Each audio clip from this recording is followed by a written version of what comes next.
Sejam bem-vindos à Revista Fora, eu sou Carlito Neto, historiador e cientista político, e hoje eu tô aqui para analisar a baixaria que foi o debate da Gazeta em parceria com o My News, que o formato favoreceu claramente o Pablo Marçal. Talvez não pela intenção dos organizadores, mas pela estratégia do próprio Pablo Marçal. Onde todo mundo viu o que aconteceu, né? Que já tem alguns vídeos que viralizaram na internet, o Datena foi pra cima do Pablo Marçal, o Pablo Marçal provocando todo mundo, fazendo M, fazendo isso, fazendo aquilo, utilizando basicamente as estratégias que estão presentes neste livro do Arthur Schopenhauer, né? São dois livros, na verdade, né? Esse aqui são as estratégias na prática e esse aqui são as estratégias no formato teórico, tá? Entre as estratégias que estão ali presentes, por exemplo, está desestabilize o seu oponente e provoque o seu oponente. O que o Pablo Marçal faz com a Tabata, faz com o Ricardo Nunes, faz com o Guilherme Boulos e faz com o Datena. Do debate da Band pra cá, ele já conseguiu desestabilizar dois opositores. O Guilherme Boulos com aquela brincadeirinha ali da carteira de trabalho, que ele ficou balançando pro Guilherme Boulos o tempo inteiro. O Guilherme Boulos tentou pegar e não conseguiu. E eles ainda fizeram um meme disso na internet. E agora o Datena partindo pra cima do Pablo Marçal no debate da Gazeta e My News, onde inclusive ali ele grita pro Datena, né? Vem, vem. Por quê? Porque isso é uma das estratégias que está presente nesse livro. E também neste, né? Que esse aqui é o conceito mais teórico, esse aqui é o conceito mais prático, porque aqui você encontra literalmente as 38 estratégias, ó. Inclusive, segredo pra vocês, tá? Quando eu debati com o MBL lá em março de 2020, eu li esses dois livros aqui, ó, e eu consegui vencer o debate contra eles, junto com meu amigo Guga Noblar, porque eu entendi as estratégias que eles utilizavam e coloquei as estratégias em prática, porque a gente consegue entender esse tipo de estratégia. No caso do Pablo Marçal, além disso, tem um outro livro aí de um autor muito defendido e apoiado pelos empreendedores liberais, que fala sobre como chamar atenção, como ter atenção, como se manter no poder, que chama-se As 48 Leis do Poder. Entre as leis que eles apontam lá, tem uma que diz o seguinte: não ofusque o mestre. Né? Ou seja, vocês não vão ver jamais os apoiadores do Pablo Marçal querendo ser maiores que ele, porque ele que tem de ser o centro de tudo. E outra também que ele diz o seguinte: conquiste a atenção ou chame a atenção a qualquer custo. Observe que o Pablo Marçal está fazendo é justamente isso. O Pablo Marçal, inclusive, conseguiu derrotar o próprio clã Bolsonaro. O material que foi publicado na coluna da Bela Megali no último sábado traz o seguinte, ó: clã Bolsonaro admite derrota para Pablo Marçal em uma frente. Qual que é essa frente, Carlito? A frente da internet. Eu tava aqui revisando, inclusive, algumas estratégias, né? Porque eu ainda faço consultoria política aqui em Aracaju, faço consultoria política aqui em Sergipe ainda, e eu lembro a vocês que o Maquiavel, no livro Príncipe, ele explica o que é que o governante precisa não necessariamente ter, mas aparentar ter. E o Pablo Marçal também entendeu isso, se não ele que está na organização da campanha dele. Por quê? Lá no livro Príncipe, por exemplo, que é um livro, inclusive, que tem mais de 500 anos, mas continua atual, ele diz o seguinte, aqui em um trecho que eu separo, que está lá, inclusive, no meu livro, que vai ser lançado no próximo domingo na Bienal do Livro, Descomplicando a Política.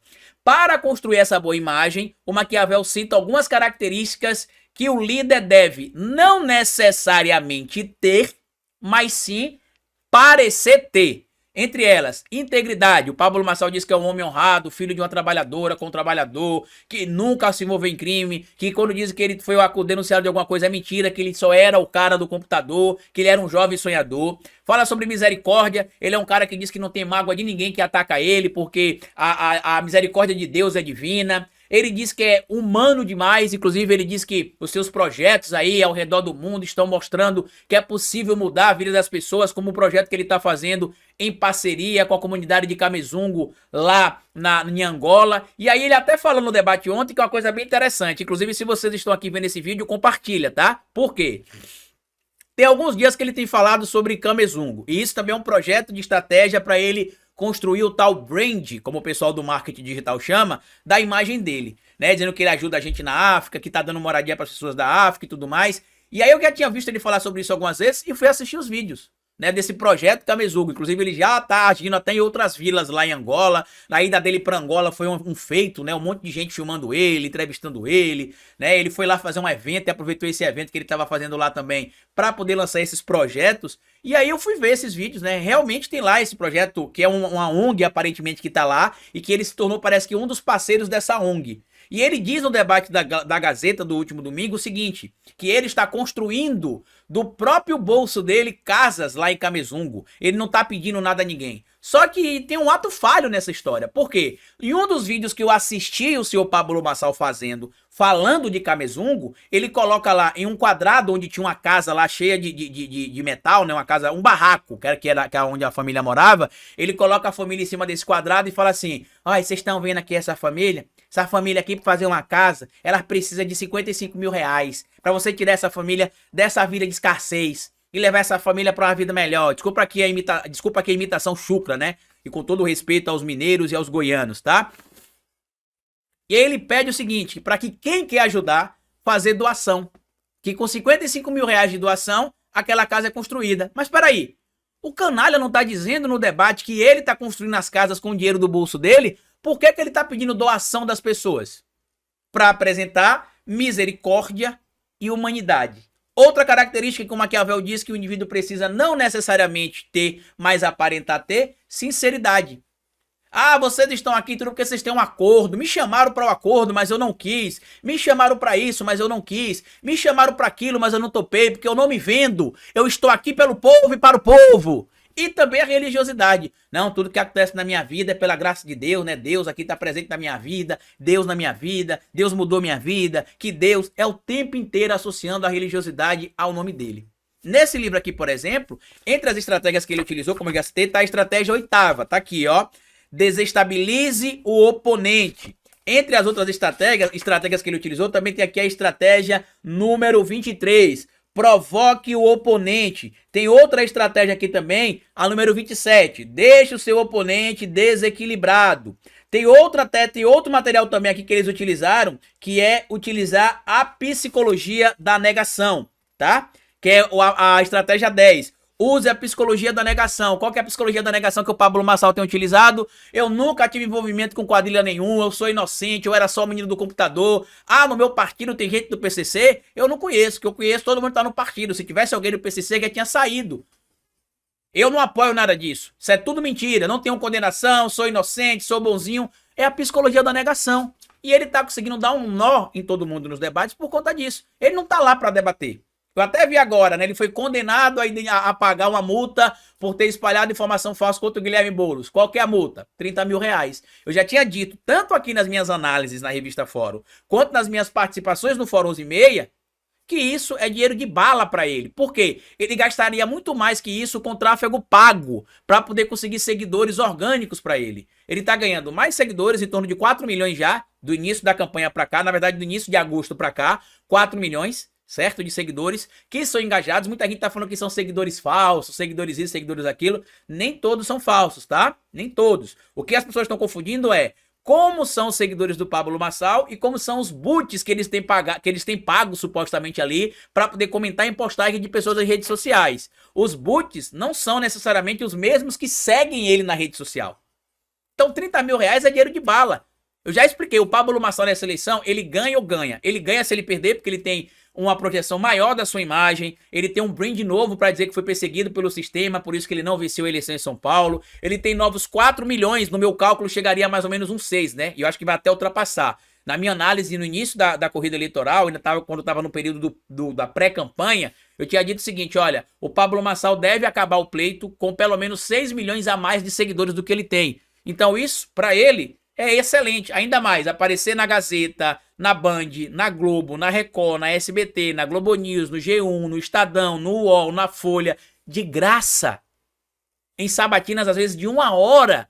Quando vocês acham que o Pablo Marçal apareceria nesses veículos se não fosse por notícias negativas, como ele tem aparecido, inclusive, com frequência? A única matéria positiva que apareceu do Pablo Marçal alguns meses atrás foi na Record, que provavelmente a Record recebeu. Assim como fizeram com o tal Thiago Fint também, que também a Record recebeu para divulgar no Domingo Espetacular, como é que o jovem empreendedor, o Thiago Fint, que muitos de vocês não devem nem saber quem é, né? Thiago Fint conseguiu ser autoridade no ramo do marketing digital no Brasil.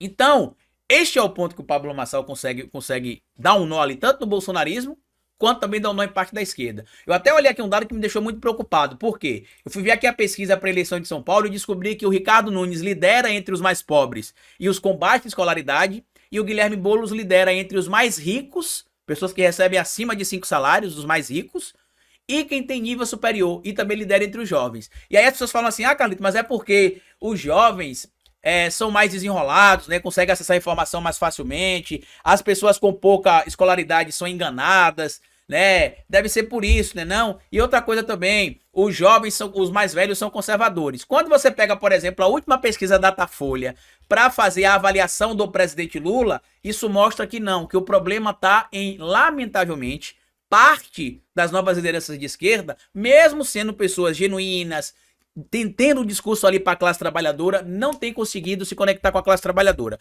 Olha uma bobagem que aconteceu no debate de ontem da Gazeta, que para mim é uma falha na comunicação do Boulos. Ao responder a história de novo ali sobre o uso de drogas e tudo mais, que o Pablo Marçal, tentando usar a estratégia de desestabilizar e provocar o oponente, utilizou, o Boulos falou assim, todo mundo já sabe que essa história é falsa. Essa história, para quem não sabe, o Pablo Marçal usou um homônimo para dizer que era eu. Aí eu pergunto para você que está do outro lado, você tem de partir da premissa de que todo mundo que vai ouvir essa frase sabe o que é um homônimo. E eu sinto dizer para vocês que nem todo mundo sabe o que é um homônimo. O homônimo é uma pessoa que tem um nome igual ao outro, né? De uma forma bem genérica, explicando aqui para vocês. Só que será que o coitado ali que tá indo pro trabalho de manhã, que não teve tempo de concluir o ensino fundamental menor, que mal aprendeu a ler e escrever, vai saber o que é homônimo? Se a gente tá falando pra classe trabalhadora e quer se conectar com a classe trabalhadora, a gente tem de usar uma linguagem direta, a gente não precisa ser intelectual o tempo inteiro ou mostrar que é intelectual o tempo inteiro. E eu não tô dizendo que o Boulos faz isso por maldade, não quero que vocês entendam isso, não é isso.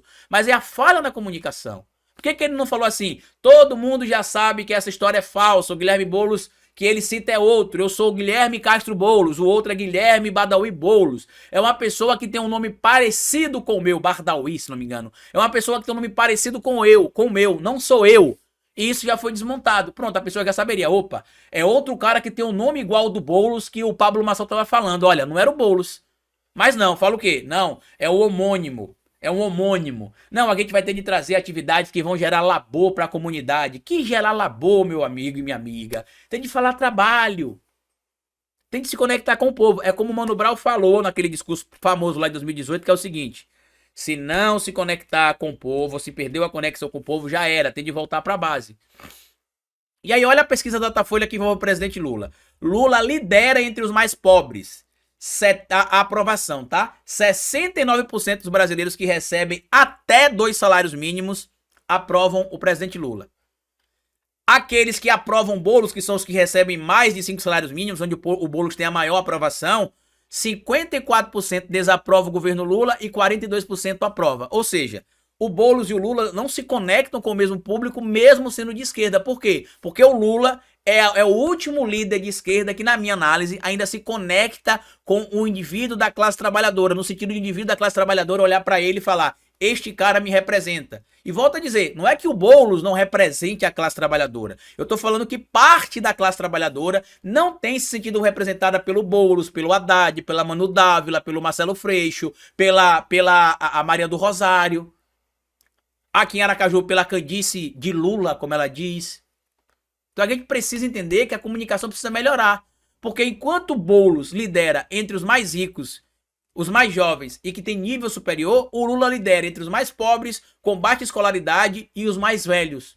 Os mais velhos é o que dão aprovação ao presidente Lula alto, os mais jovens tá aqui, ó. Por escolaridade, os que têm até ensino fundamental completo, 65% aprova o presidente Lula. Os que têm o nível superior completo, 51% desaprova e 46% aprova, tá? Sobre a questão da idade, os mais jovens têm um empate técnico, né? 47% desaprova, 48% aprova, pessoas que têm entre 16 e 34 anos. Já entre os mais velhos, pessoas com 60 anos ou mais, Lula tem 59% de aprovação e 37% de desaprovação. Então eu te pergunto, como é que o mesmo eleitor que se diz de esquerda e que apoia o presidente Lula não é o mesmo eleitor que apoia outras candidaturas de esquerda? Ah, mas é porque ele não simpatiza com o nome da pessoa, é porque ele não simpatiza com o candidato. Não é só isso, gente. Também é o discurso. O discurso, lamentavelmente, dos possíveis sucessores do Lula hoje não é um discurso que tem chegado na classe trabalhadora. E a gente sabe que o Boulos representa a classe trabalhadora, a gente sabe a atuação dele como parlamentar, a atuação dele como líder por um período longo do MTST, isso é fato. Só que eles estão falhando na comunicação com a base, que é o que o Mano Brown falou. Por isso que tem tanto jovem na periferia fazendo M de Marçal. Porque vê o Marçal como uma figura pop, como uma figura que fala o que ele quer, um cara que veio da pobreza, como ele disse que veio da pobreza, mas que chegou lá. É isso que conecta o eleitor ao eleitorado. O que me incomoda, às vezes, inclusive em alguns debates, é o candidato falar assim: ah, as minhas propostas de governo são muito melhores que a deles, basta você ler o meu plano de governo. Você realmente acha que o coitado que tá acordando 4 da manhã para pegar 2 ônibus, um metrô e um trem para ir pro trabalho, tem tempo de falar assim: ah, eu vou ler aqui as propostas do Boulos, vou ler as propostas do Datena, vou ler as propostas da Tabata, do Ricardo Nunes e do Pablo Marçal e vou ver qual que é o melhor. Quem lê proposta, quem lê projeto, quem lê plano de governo, geralmente é a mídia ou a oposição, que é para poder rebater, inclusive, o plano de governo em um debate, ou a mídia para poder fazer crítica. É claro que tem gente da população que tem tempo de sentar para ler, mas não é a população de massa que faz isso. Não é. E aí o que é que o Pablo Marçal fez espertamente ontem? O meu plano de governo está no site do TRE, quem quiser vai lá ver. Ele sabe que isso não vai dar voto ou tirar voto para ele. Então ele conseguiu utilizar 12 estratégias para desestabilizar o Datena, chamando o Datena para ir para cima dele. O Datena quase mete a mão nele ontem no debate. Conseguiu tirar o Boulos do sério com aquela história da carteira de trabalho. Na entrevista que ele deu no Flow na semana passada, ele disse que tinha uma nova estratégia que ele ia colocar em prática nos próximos dias, que já estava tudo pronto. 2 dias depois, 3 dias depois dele aparecer no Flow, ele me inventou uma história de que um cara armado estava ameaçando ele na carreata, estava tentando matar ele, ele botou um colete à prova de balas. Tudo isso é estratégia, por mais histriônico, né? Por mais exagerado que possa parecer, é estratégia. É estratégia. Então, assim, tô feliz, inclusive, que o Guilherme Boulos tenha melhorado a comunicação. O presidente Lula precisa entrar mais na candidatura do Guilherme Boulos para que o Guilherme Boulos entre naquele eleitorado que ele não tem conseguido atingir, que o presidente Lula atinge, que as pessoas de baixa escolaridade, com menos receita, tá? E também as pessoas de mais idade, porque o Boulos lidera entre os jovens e os mais ricos. E o Lula lidera entre os mais pobres e os mais velhos e os que têm menos escolaridade. O Boulos lidera entre os jovens, mais ricos e com nível superior. O Lula lidera no grupo oposto. Então o Lula pode converter vários desses votos aí para o Guilherme Boulos. Basta ele aparecer mais no horário do Boulos. Basta o Boulos associar mais a imagem dele ao presidente Lula. Mas é isso. A minha observação aqui hoje é que o debate do jeito que tá vai continuar favorecendo o Pablo Marçal. Eu conversei com a minha esposa ontem. Por quê? Um debate em que o cara que fizesse confusão iria ser expulso do debate, eu falei, ele vai criar confusão para ser expulso e dizer que foi censurado. Foi para favor, não é que a emissora pensou em favorecer ele, mas para quem tem uma estratégia que ele tem, isso favoreceria ele, porque ele sabia que ele poderia tentar desestabilizar os seus oponentes para poder tentar tirá-los do debate. Mas é isso, tá? Eu gostei da postura do Guilherme Boulos. O Guilherme Boulos tem melhorado, inclusive, na comunicação nas redes, em primeira pessoa. Tô gostando muito. Mas fiquem espertos, a gente precisa voltar a falar com a base, meus amigos. Se a gente não voltar a falar com a base, já era, tá bom? Grande abraço e até a nossa próxima análise aqui na Revista Fórum. Tchau!